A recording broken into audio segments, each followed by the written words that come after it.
How to sign up or log in or create new account on Wix. Hello everybody, welcome back to my channel. In this video I'll guide you on how you can sign up easily on Wix.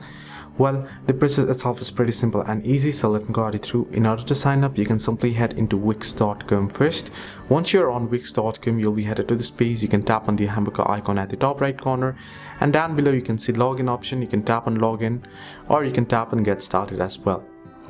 Now here, whether you have an account or not, what you can do is you can simply tap on Google or Facebook, right? Even if you don't have an account. I don't have an account as well, so I'll just select the account that you would like to proceed to create account with.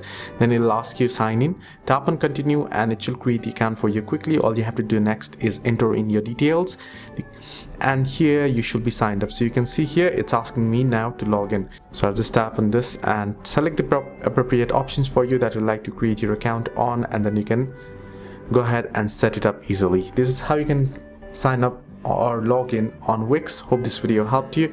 Do like and subscribe, and do not forget to leave comments down below if you have any further issues.